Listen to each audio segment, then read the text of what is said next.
Like OMG. This is like, yes, totally. I had a flashback already, but I'm going to let you do the introduction.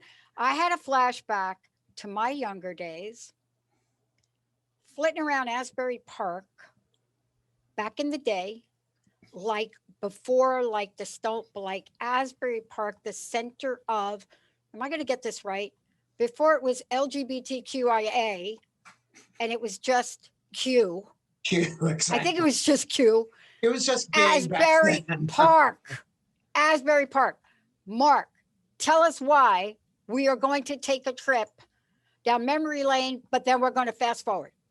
Well, as everybody knows, June is Pride Month, and we are in for a really special treat today because we have an amazing guest, Kim Powers, and he is a two-time Emmy winner, not one, but two Emmys, and the senior writer for ABC's 2020. Kim is also the author of the recent novel, Rules for Being Dead.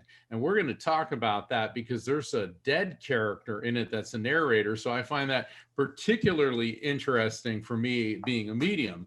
But he also wrote Capote in Kansas and the thriller Dig Two Graves, which I absolutely loved. And I highly recommend it. There's twists and turns and you never see what's coming in that. He also wrote the critically acclaimed memoir of his life, The History of Swimming, which is a Barnes & Noble Discover book. And he's a Lambda Literary Award finalist for Best Memoir of the Year. Kim is also a Out 100 by Out magazine. He's a native Texan, and he received his MFA from Yale School of Drama. He lives in New York City and Asbury Park, New Jersey. And I had the pleasure of meeting Kim when I was on my Never Letting Go book tour in New York City. And I met him in his official capacity at ABC. And we had dinner. And then I went to the book launch for Dig Two Graves. And I just have nothing but total admiration for Kim Powers. Welcome to the show, Kim. Yeah. Oh, God. Thank you both so much. What a welcome. Can I just like play that every day of my life? You know, when I'm waking up in the morning, having my coffee, just to kind of, oh yeah, you've done some good things before. Yeah. And we're just warming up. Yeah, we're just warming up. And this last year, as you said, Pat, has brought me to Asbury Park. I've been here during the whole last year of lockdown. You know, the stomping ground of Dr. Pat and Bruce Springsteen, I might add, and who I almost ran over, who I almost killed early on when we moved here. I literally saw him crossing the street with his wife, and I was so excited, I barely stopped in time.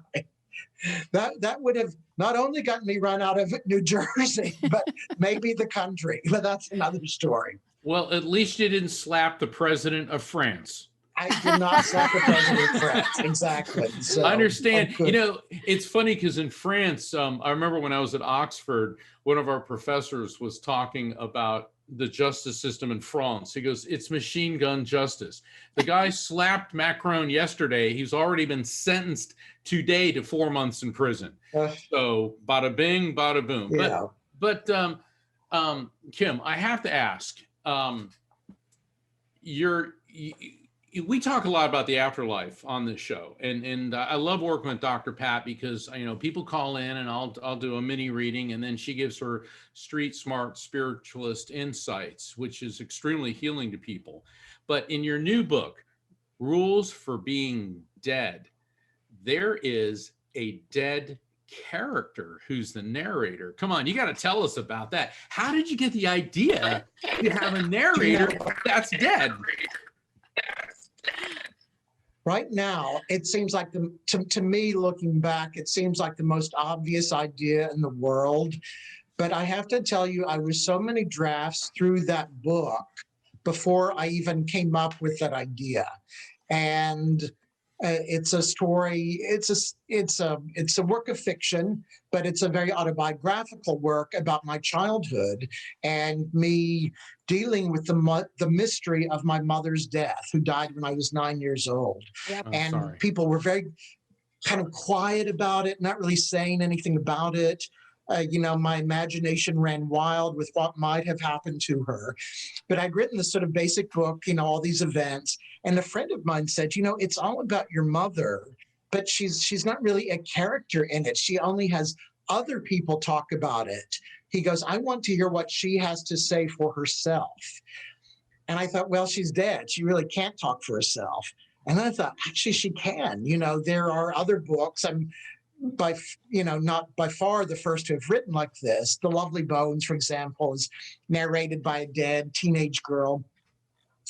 But I thought, I really do want, even though it is so close to home, I wanted to give this character of the mother, who's a wife and a mother of two little boys. She's a grade school teacher during the 60s, growing up in small town Texas. I wanted to give her freedom to say whatever she wanted to. And I almost wanted to let my mind go wild so I could, almost in an unconscious way, I think the way Mark, you have, visitations almost. I wanted to see what she would come alive and tell me. And it was both the easiest character I've ever written, and there's some specific things about my mother in it, but also a fictional take on her, and my favorite character I've ever written. Yeah. And there she is. She's sort of floating in limbo, not able to escape or be taken to heaven or hell or whatever the other world is, while she's fiercely guarding these two little boys. And she essentially sort of this invisible character flying around in this small town in Texas. Kim, I have a question, and then Dr. Pat, I'm going to want your input because this is going to involve both of you. Both of you lost your mothers at a very young age. Yep. But Kim, my understanding is you had an identical twin brother who died at a very young age. A twin brother, not identical, but a twin brother. I'm sorry. Very okay. much looked, yes. Oh, okay. So fraternal twin. Okay. So you write a lot of books that involve death, and now you've written a book that involves a spirit. And by the way, I have to say, when I was reading about the character's name is Creola Perkins, which I love the name. And which is my mother's real name. Oh, okay, great. Even better. Yeah. Your insights on the spirit and the way spirits can see past, present, and future, you were very, very, very accurate. So kudos. You did a great job. I didn't do, and this is not sucking up to you, but I remember reading Never Letting Go right after we met the first time, and you were kind enough to give me a copy of it. And I've always, since I was a kid and had so much loss in my life early on, and then my two brothers had also died in the early 90s, it's always been of great fascination to me, of course. Sure. And I remember reading that in there about spirit sort of being able to not tell the future, but again, another unconscious way, I came up with this funny thing for the mother to do, where she could sort of see what this main child, Clark, how he's growing up and what he's like in high school or college. And she almost like predicts this thing called Facebook and emojis. Yeah, this is her writing in the middle of the 60s. And I wanted to give her this great sense of humor, but I think subconsciously I sort of thought, well, I do think that is what spirit has, an ability to see past, present, and future. Yeah. Awesome. So Dr. Pat, I wanted to ask that, okay, from a psychologist standpoint, Kim writes a book where essentially his mother is and is not the narrator. Do you think that this is a really powerful form of therapy to deal with grief? What's your take on how this has come together? I'll give you my take on it. First of all, when I read your book, I wondered about what you just shared. Oh, and the reason I wondered about it is because you and I could have been two peas in a pod parallel. My mom died when I was 6 and I was in Catholic boarding school. And I've shared this story, and this is not the psychology of this, but what this lends itself to, Mark, is how do we get shaped to become the people we are today? How do these events of our lives shape us? Now, here's what I'm going to say. I got kicked out of Catholic boarding school at age 6 because I told Sister Michael Anthony at the 9th station of the cross that Jesus just told me my mom was with him. And they know how to grab you like by the ear and stuff. Yeah, I went to Catholic school. Drag you to the Mother Superior. And I've shared this story before. And I walk into Mother Superior and Sister Michael Anthony is yelling and screaming. She did it again. She's talking to Jesus. Whatever they say, sacrilege. Mother Superior pulls up her head and she's crying. She's got a note from my dad. My mom just died. Oh. Now, when I think about this and I think about your book, and I've read your book, and there are points in this book where I just bawled. And I thought, how did I get to know about my mother's passing? I never knew. It was a dark secret, Kim. It was dark. And I spent a lot of my years drinking about it down at Asbury Park. And I also lost the two key people in my life, my birth sister and my stepmother, in 91 and 2. And so when I start to listen to this, here's what I come to answer your question. See, I think spirit, God, universe, whatever you believe in, is so smart that what happens is it shapes us to create a narrative about our lives that will help other people. And so 2 things come to mind to answer the question. There's something freeing in knowledge and writing about this, something freeing. When my stepmom violated my dad's words and kept my birth mom's letters from the mental ward of Bellevue Hospital, talking about her first suicide attempt, because she was in Bellevue, talking about the situation behind it, and then finally her second attempt shortly thereafter, where she burned the whole house down. But had those letters not been kept, and had my stepmom not kept them, I would have had a cockamamie story that would have never made sense to my life. So yes, the answer to the question is when we write things down and we put them in narrative, and we are sharing something from the heart. Like my stepmom waited for my dad to die. We're burying my dad. We're burying my dad. And we finish the burying and we go back to the house. And of course, my sisters have got to drink themselves to death, which is good because they shared a lot of information about stuff that I didn't do as a child that I really got blamed for. And my mother goes and gets these letters. She goes and gets the letters. And in the revelation of those letters, and you read them, there's a level of freeing. And I think, Kim, that's what this is about. There's a level of freedom that's very hard to explain when you put this down, but also there's an honoring. And when we can honor those people that were so instrumental to us that have taken our life away. My mom owned an old school candy store and jukebox. And you talk about Elvis Presley. So the psychology of this is that what happens with some of this when we write our stuff down is we are releasing so that we can love. Releasing so we can love, right? So you release something so you could love. But I will tell you, right after that thing, I went on a tirade. I got a hold of my uncle. I got a hold of all my relatives. And I said, what's wrong with you people? Why were you keeping this a secret? Mom wasn't sick. She was an addict and alcoholic, and my dad was cheating on her. And it's all in the letters here. Look at the letters.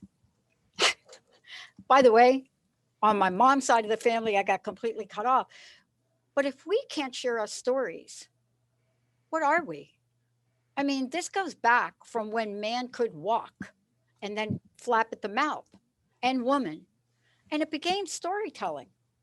So it is not only transformative, Mark, but what this does, and Kim, this allows other people to face themselves and face their stories.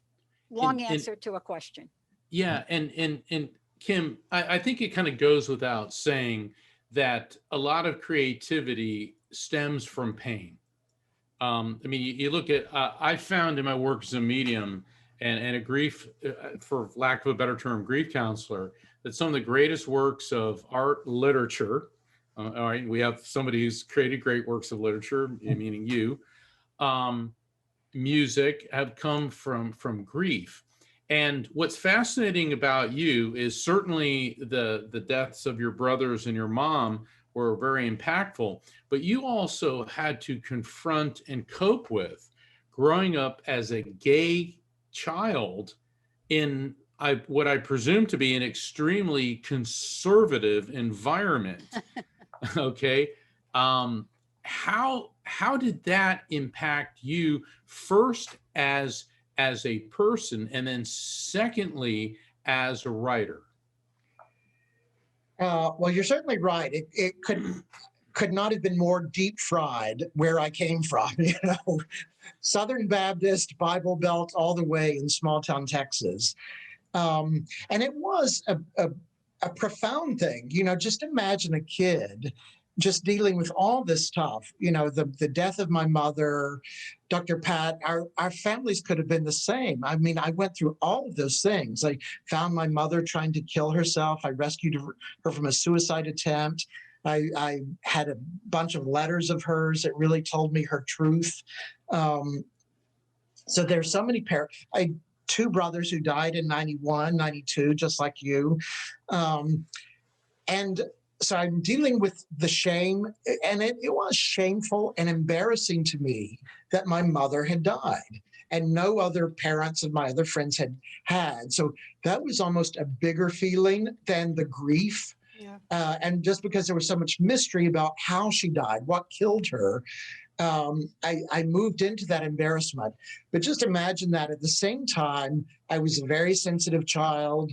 I was what, people would think of as stereotypically feminine. I was very slight. And with this twin brother, we were fraternal, but he was always a little bit bigger than I was. He was always a little bit more masculine acting. My voice probably sounded very gay. I wanted to be an actor from the time I was a kid. I write about that certainly in the book, and go to see all these old movies that other kids in McKinney, Texas, population 18,000, were not going to see. So it was just like another part of like dealing and surviving. And you just sort of make your peace with it. This phrase, that had sort of a trendy moment, a few years ago, it gets better, that whole it gets better movement. Yeah. I did not have it gets better. There were no people who had already lived past what I had gone through and gone forward and now successful, happy, productive, saying it gets better to me. I was kind of figuring it out for myself. And I will add, and this is in my first book, The History of Swimming, not only was I gay, but my two brothers were gay as well. Now, that was not something we dealt with as children, but both my twin brother and an older brother who was 12 years older were all gay. So it was even weirder, this family of gay kids, what was in the water then, that we were drinking or something. I mean, thankfully, and again, small-minded Texas. I mean, there's small minds everywhere. I don't mean to pick on Texas, but it had a lot of small minds there, and it really was only when I escaped, and I use that term kind of literally, to New York after college, that I really felt like I came into my own. I could be myself, certainly, and this was in the late 70s, early 80s. There's no need to hide who you were. I luckily can say, especially because I was in the arts, I was in theater and movie and TV development, I've never had to hide my identity on a professional basis. That never kept me from getting a job or whatever. In fact, it probably helped me along the way. I have a question, if I may. I've heard some people say I'm successful in spite of being gay, not because of it. Would you say that applies to you, or do you feel that you're successful because you're gay, or do you feel that that's just part of who you are and not your driving force? I feel like it's part of who I am, but at the same time, I don't want to deny it. It has made me a very specific kind of person. I remember once I was working at PBS, and we had to do, these kind of touchy-feely, employee exercises, sensitivity training sort of stuff, and we had to come up with I think it was 4 phrases to define ourselves. Yep.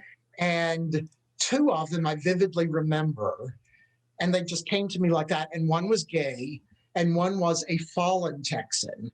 Not a Texan, but a fallen Texan, which should have described my relationship to Texas. It's like you can take the boy out of Texas, but to this day, you can't take Texas out of the boy.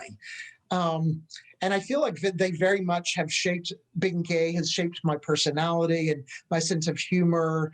But it's not, sometimes celebrities will come out, they'll be outed, or they'll come out and they'll say, oh,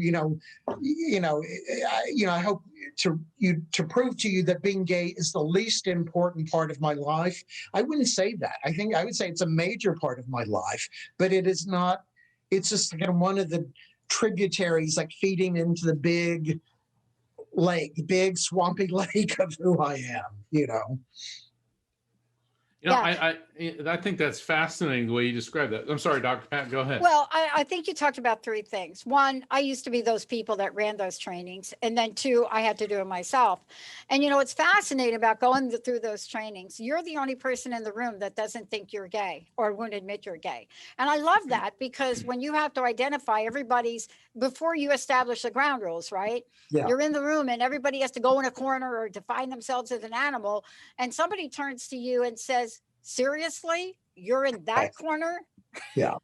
And then to me, what are you doing in the straight corner? I mean, it wasn't called that, but right. And so there are these defining moments. I'd love to ask you this question. Yeah, go ahead. Can you think of a defining moment for yourself? Do you know what? In a way, we've already talked about it. The death of my mother was the defining event of my life until my early 30s. And then the defining moments became the death of my twin brother. But I will say, even in college, at both college and grad school, I was constantly writing pieces about the death of my mother. I was still trying to process that when I was in my 20s, whether it was writing a little autobiographical thing or whatever it might have been. And maybe it's different when the parent dies and the kid is much older. I don't know. for me, it was that. And then it's really sort of BC and AD. And, for my twin brother as well. And I think just the proximity of both brothers dying of AIDS within the same year was such a knockout year. I mean, it really was before and after. Yeah. And I don't know if that's too morbid, because there are other great celebrations I've had in my life, where accomplishments of mine have been rewarded, at a book party, like the one Mark and Rocky came to, or, a movie I made got premiered or whatever. Those pump me up. Those are great. But in terms of like shaping my core personality, almost to the point of changing my DNA, I would say, those are the two most profound ones. I saw it was, first off, thank you for posting on Facebook that you're going to be on the show tonight. And then you said we're going to talk about all sorts of things like Judy Garland's birthday. Okay. Which is today. It's funny because from what I see, like, I think gay men from 40 on up all venerate Judy Garland, 40 on down, and apparently it used to be Madonna, now it's Lady Gaga. Yeah. Okay. Completely. So what is it about Judy Garland?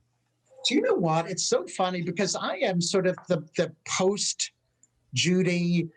I think my adoration of Judy, or as we call her, Queen Judy, sort of became almost started as like mimicry or a joke of, the generation one above me who really were there at Stonewall in the 70s and her death and everything.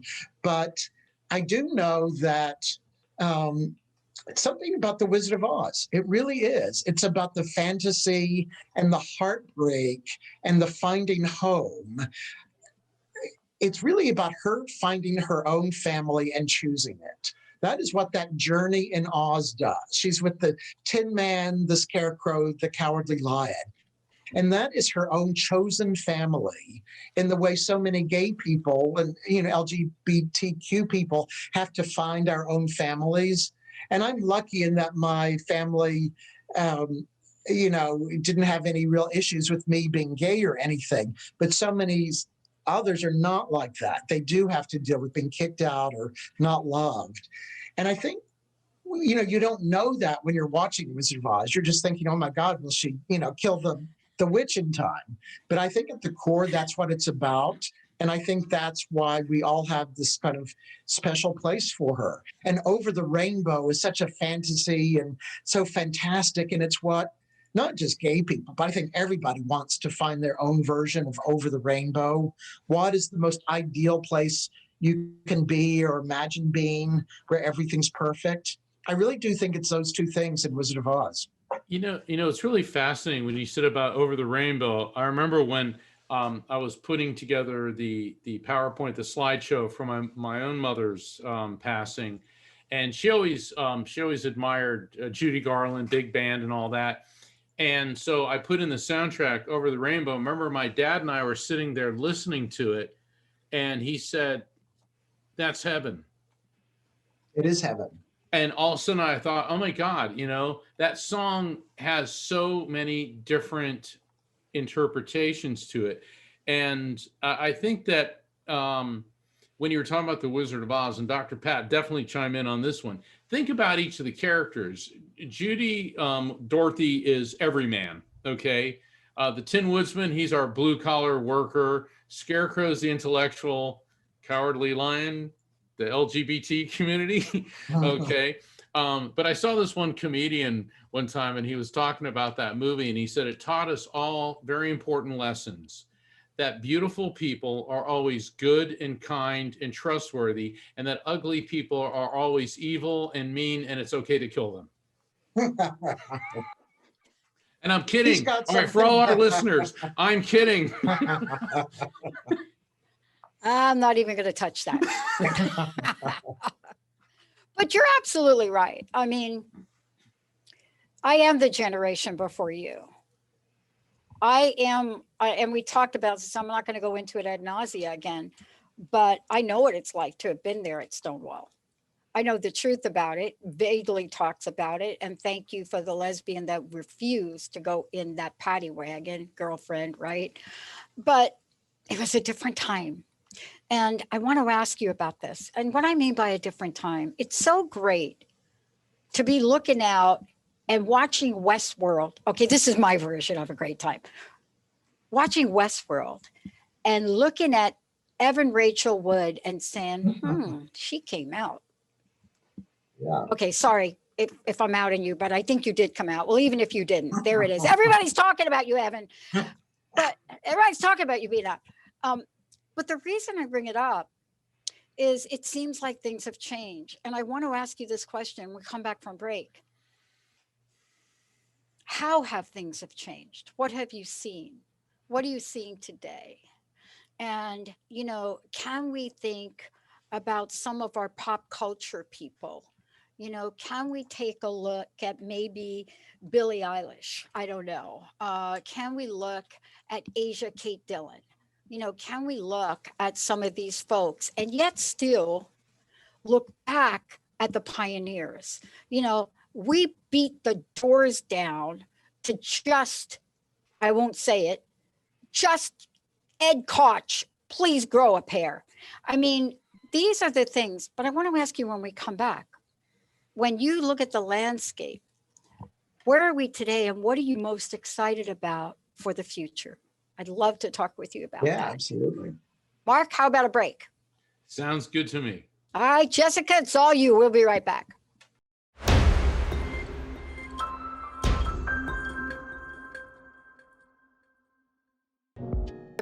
Hey, everybody, welcome back to The Psychic and the Doc. We have a very special guest today.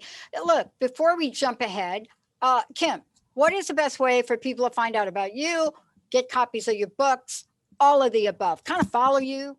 Yeah, I'm very active on social media with a lot of kind of crazy alter egos there. But so you can go to my website, which is kimpowersbooks.com, and see information. I've got about four books, a play I've written, various other things. And, you know, every bookstore, love to shop indies, love to shop local, has copies of the books. The earlier ones you might have to order because they're not currently in stock, but and just look me up on Facebook, on Twitter, on Instagram. I'm on all of them. Yeah. And, you know, Kim, I'd like to add to something you just said. I get so many people that say, I went to Barnes and Noble and they didn't have your book. Well, there's this thing called the customer service desk. And you go there and you say, I want this book, and they'll order it for you. So if you want to read Kim's books, and let me tell you, I've read a number of your books. They're awesome. Dig Two Graves, that one just kept me up at night. And then The Rules for Being Dead is just outstanding. And Dr. Pat, I know you want to get to the changes, but Capote in Kansas, I have to ask, what was your motivation for writing this book? Do you know what? And this, you know, it pops up a little bit in Rules for Being Dead. There's a little 9-year-old boy who is obsessed with Truman Capote, and more so the clutter killings in Kansas. Yes. I found my way into Truman Capote through In Cold Blood. And that's, you know, like a creepy thing a 9-year-old kid should not be thinking about or dealing with. And I was sort of obsessed in a bad way with serial killers. So I started just, you know, reading everything I could about Truman Capote, and I discovered that he and Harper Lee, who wrote To Kill a Mockingbird, were next door neighbors when they were kids. And I thought I was the only one who knew that. I mean, it was hardly a secret, but I had this lifelong obsession with them. And I will add that is the first, it's Capote in Kansas, a ghost story, because that is actually the first place I've written about ghosts. And it's the dead Clutter family coming back to haunt Truman Capote and Harper Lee. And the way they're written, you don't know if they're dreams that they're having or they're real ghosts. And I'm not sure I know the difference, which is an interesting thing. You know, I think we get visitations from spirit through dreams myself. Yes. But I first began sort of exploring that world of these characters who were visiting from another place. Let me say that, in Capote in Kansas. Yeah. Wow. Well, thank you. Yeah, I love the way, I mean, I guess your books speak to me because they have spirits as characters in them. And you know, I'm a writer, Dr. Pat's a writer, you know, and we all have our process. And it's funny when you said, I'm not even sure I know, because sometimes the story, the message just comes out, and then I'm looking at it going, where did that come from? Yeah, You know? exactly. And it's usually really good when that happens. It's usually the best. When you don't know where it came from is the best writing you can do. Yeah. Yes. Dr. Pat, you were going to talk about like where we are now and where we're going, and as far as like treatment of LGBT. Well, Yeah, go ahead. Well, first of all, the reason I want to talk about it is, and I just got a text message, not Billy Idol, but we could do a show on Billy Idol. We could do that for sure. There's no question. Billie Eilish and some people. So Billy writes a song. I'm going to talk about two things. Billy writes a song, Wish You Were Gay.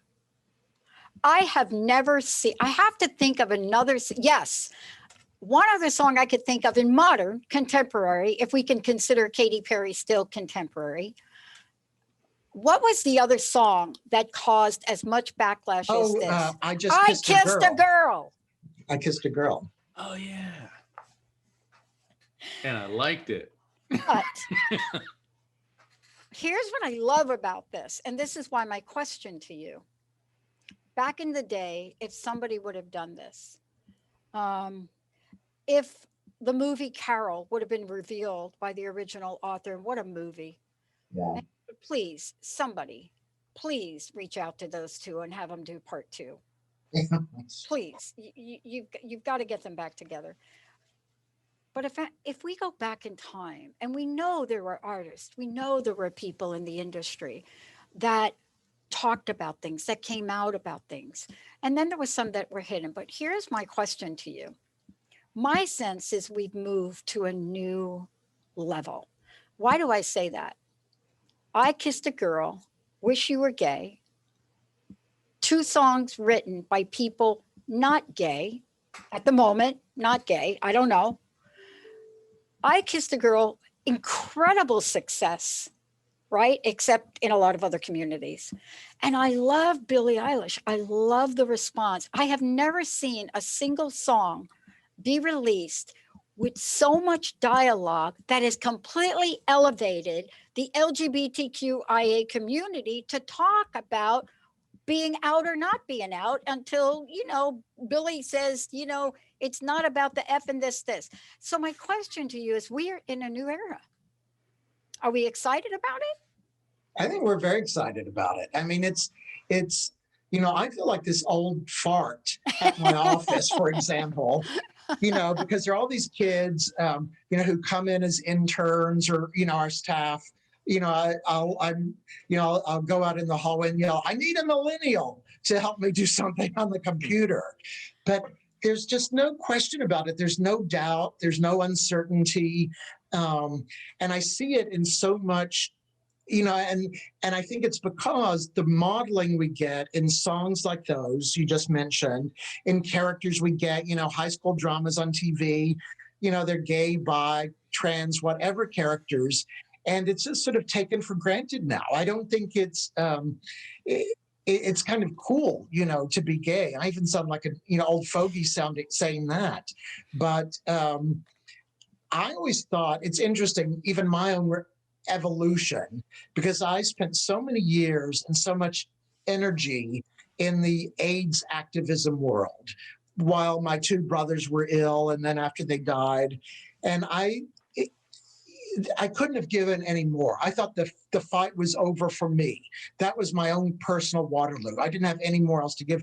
And I had younger friends, like the generation younger than me, who were already moving. I mean, and this is like, in the 90s, onto the marriage equality bandwagon. Right. And I said, no, it's not my battle. It won't ever happen in my lifetime. You go on and do the good fight. I just, I'm closed for business. But then when we started getting it bit by bit, and I was able to marry my own partner, I thought, it is a new world. I can remember our tax guy. We would go to our tax guy, And he'd say, oh, but you're never going to see marriage equality. You'll never be able to file as a couple, blah, blah, blah. And I was terrified of that, of being an older person, having to pay an inheritance tax, say, on our house or something like that.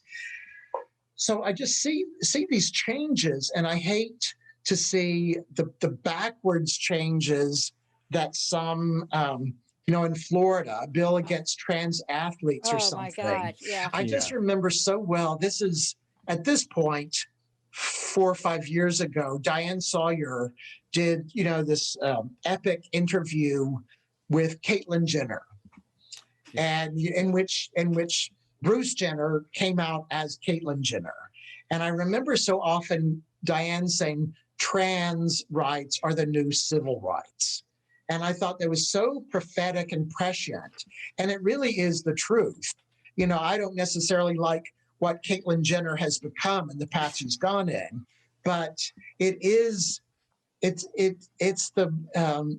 new civil rights, and I hate, fearing that some LGBTQ rights will be taken away. Who knows what's going to happen in the courts in the next year or so. Yep, but exactly. I find, I'm like, for my younger gay friends who don't know Judy and don't know those classic old movies, I give them like a little starter kit, like Gay 101.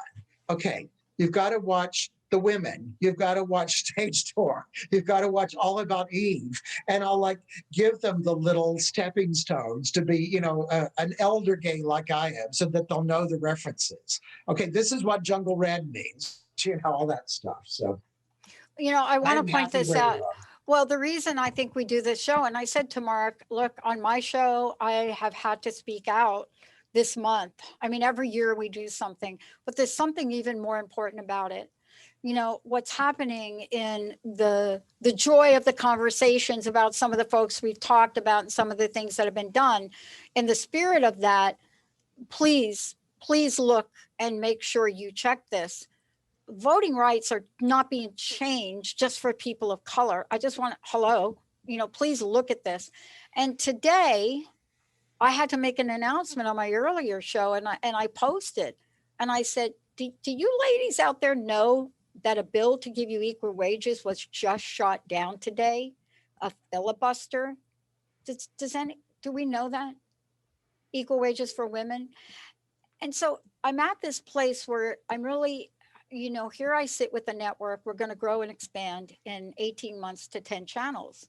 And when I went back to my team and I said, I got to have a political channel. I got to have a different political channel. I got to have a channel that is going to provide information. It provides us with asking ourselves, I think, where we've been. And that was my question to you. It's, let's take a shot at looking ahead and the possibilities of what we can achieve. We've achieved a lot. Yeah. People say, you haven't done anything yet. Yeah, okay, come on. Like marriage, seriously? Well, Pete Buttigieg. Exactly. A credible candidate.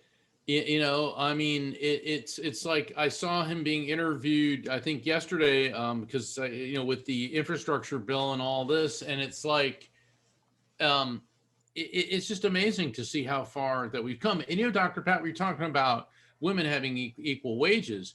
I grew up in an era where I had women professors. I worked in law firms side by side with women. I've had women bosses. And for me, I have never had a problem. I mean, first off, I wouldn't have a problem with that, but I don't understand the ridiculousness of a woman not getting paid the same thing as a man. I've never seen that. And just think, women are still struggling, and Kim, gays are still struggling. Yes, there's been leaps forward, but there are forces at work to try to turn back time, if you will. Yeah. And what the people who want to turn things back fail to understand is that there is no going back. We were talking about this recently, Dr. Pat, about COVID. People say, well, we want to get back to where we were. Well, the post-pandemic world isn't going to just be 2019 again. It's going to be a new normal. And so I think it's fascinating, the changes in our society, because there are countries in the world, and Kim, you're with ABC News, so you understand. I mean, there's countries where gays are openly persecuted. Kim, you're a role model. What do you have to say to that scared lesbian teenager, that scared boy who's getting picked on, to that transgendered teen that doesn't know who to turn to? What are your words? What's your advice? What's your message? I would say, don't kill yourself. Yeah. I mean, that's easier said than done, because we've all been there, I know. But it is a harder choice not to kill yourself than to kill yourself.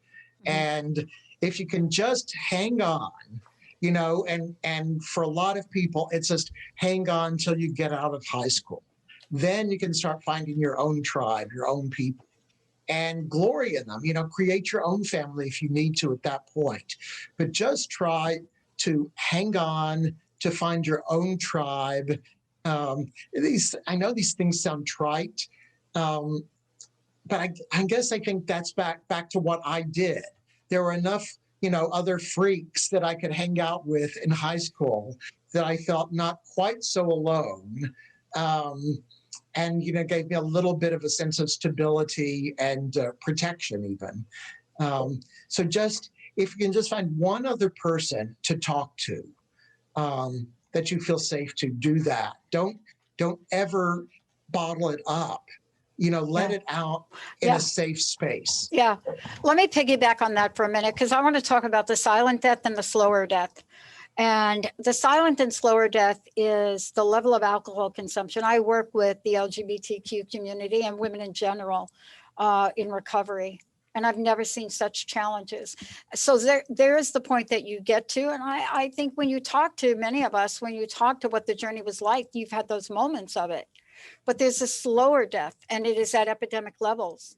And, if we don't start to acknowledge it and show up for it, this is the point by which, the self-annihilation and letting that level of fear completely consume us is a slower death that ultimately leads to the death. And, we're not talking about that so much. Mm-hmm. Exactly. When I was practicing law in Florida, I remember I had this juvenile client. He must have been, I think, 16 or 17. And he would always come to talk to my secretary. And she said, "Mark, we got a situation here." And I said, "What?" She said, "He just admitted to me that he was gay." And I, we could kind of tell, and she said, "But he wants us to set up a meeting with his parents to come out." And I'm like, oh my goodness. So we did, and these people were real country. And look, like you said, Kim, I don't want to, trash on Florida country people, but they came in like his mom's missing half her teeth and dad's like, well, they're sitting down. And I said, now, we're going to have a discussion here. And I'll just say, his name was Jim, I'm just making up, Jim is gay. And his mother goes, "Well, hell, we knew that." And his father goes, "Yeah, I kind of figured, but we love you anyway." And this kid, I just saw like the sweat pouring off of him. He was so relieved.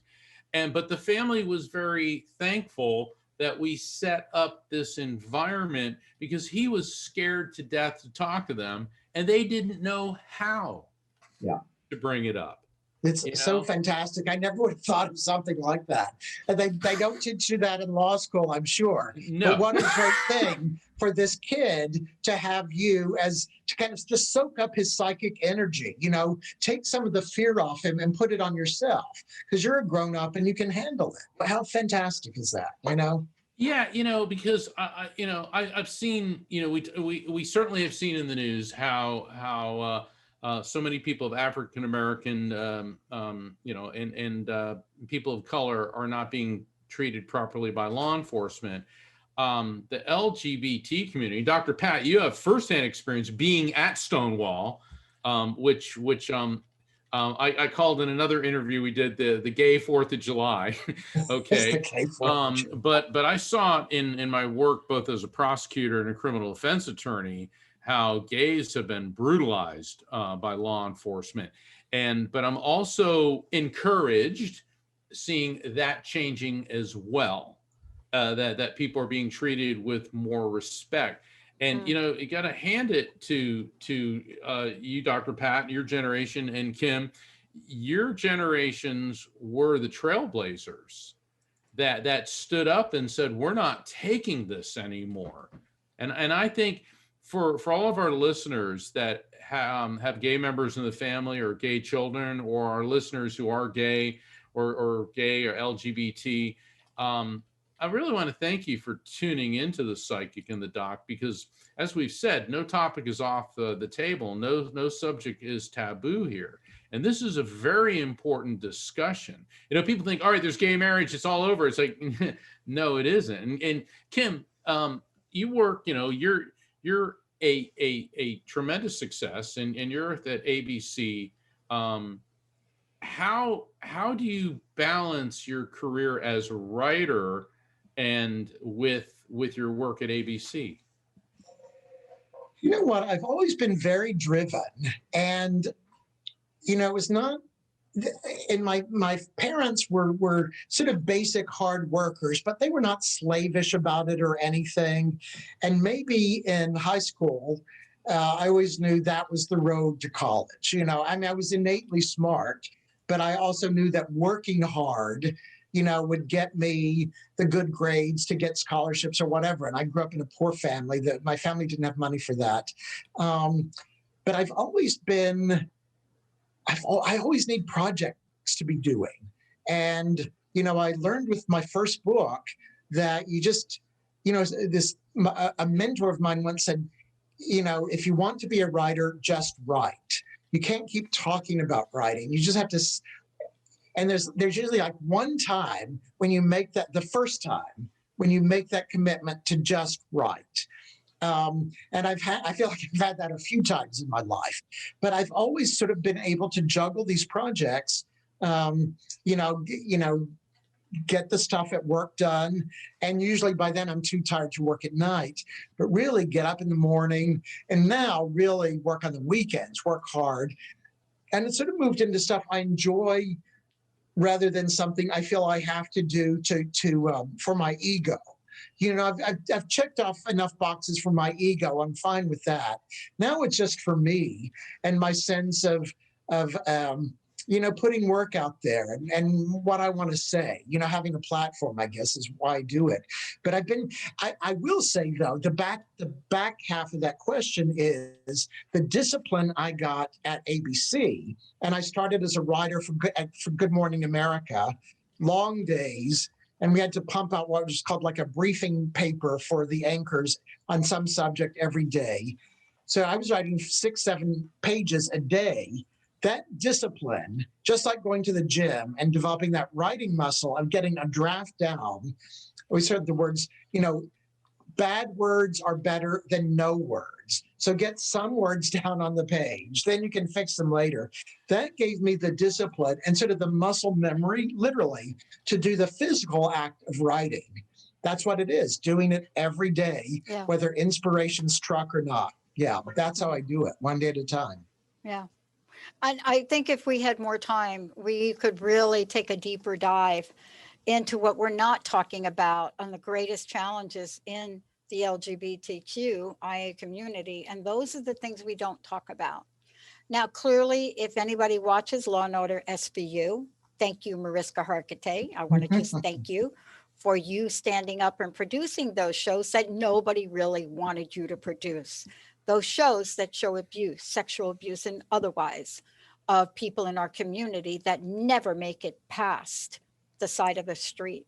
And I do really want to take my hat off to her and the producers of that show, because you learn more about what's going on from that show in the community than most, but also from you, Kim, and doing shows like this for us. You become a champion of what's to come. My complete honor. You're so kind to invite me. I in no way see myself as a role model. You're very kind to say that. I'm just older than everybody. That's what a role model is. if you make it to a certain age and you haven't completely screwed up, you can be a role model. And that's all I'll take from that. So thank you both so much. You know, Kim, you have to come back because I didn't even get to my questions about your play. So yeah, and I'm sure that is there another? I know that you're promoting Rules for Being Dead. Is there another book in the works? There is another book in the works, and I'll just tell you the title, and that's all I'll tell you. Hot Mic, which is a mic that's still live, but there is both a live mic and a character named Hot Mic in it. So it might take place in the newsroom, maybe. Oh, Kim, thank you. Thank you so much. Are you going to get Shannon Tainting for that role? I would love to. I would love to. Thank you so much. What a great conversation. Mark, take us away. I'm Mark Anthony, and I'm with my amazing co-host, Dr. Pat Baccili. You're listening to The Psychic and the Doc. We've had author and ABC writer Kim Powers as our guest, and we will see you next week as we continue celebrating superstars in the LGBT community for Pride Month. And for everyone, please tune in, and we will be doing call-in shows this month. Many blessings and namaste, everyone. Have a great day. Evan Rachel Wood, please call me. Hey, everybody. Thank you for tuning into The Psychic and the Doc with Mark Anthony and me, Dr. Pat Baccili, right here on transformationtalkradio.com. Hey, look, come back next week so we can explore with you more of life's many challenges and learn from fascinating guests. And you know what? Even Mark and me. We'll connect you and discover insights from people in this life and from the afterlife. Extraordinary problems? Yeah, they do. They require extraordinary solutions. But step into the